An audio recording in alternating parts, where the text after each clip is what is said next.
अरे ओ झाजी गोड़ लगतानी। खुश रहो बच्ची खुश रहो। तनी देखी ना हमर सैया की का हो गइल बा। अरे अरे इसके ऊपर तो देवी का साया है। हाँ रे ओ झाजी हमरो यह बुझाता। अब से ऐसा हो रहा है। मंगल के रात से थर थर थर थर थर थर पड़ता। अब ये ठीक करता हूँ। Singing by Neetu Bhardwaj.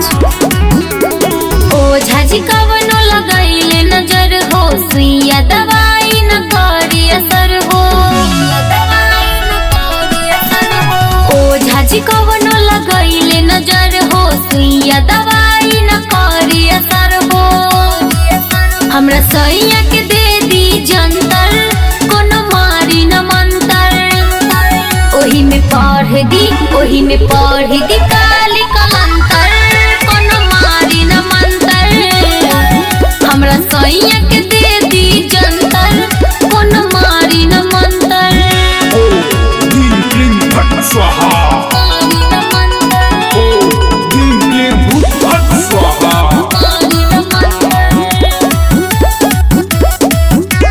पड़ले ओझा जी विपत भारी, सैया के कौन धैले बीमारी, कौन धैले बीमारी।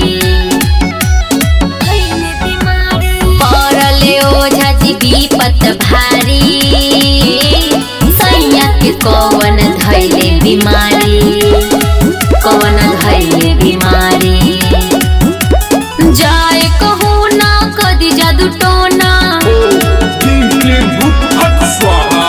जाए कहूँ ना कदी जादू टोना, डाल दी एकरा अंदर, कोनो मारी न मंतर। ओही में पढ़ दी काली कलंतर, कोनो मारी न मंतर। हमरा सैया के दे दी जंतर, कोनो मारी न मंतर।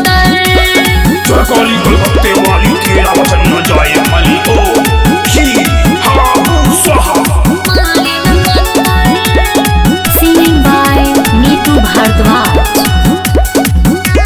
रहे मोटाई लब हो गइल आधा, भइल करजऊ के दादा रे दादा, दादा रे दादा।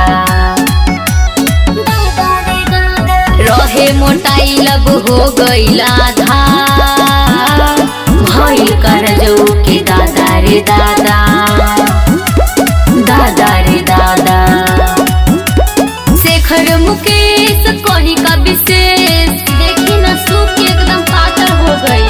शेखर मुकेश कही का विशेष, नीतू रोवेली अंदरे अंदर, कोनो मारी न मंतर। ओही में पढ़ दी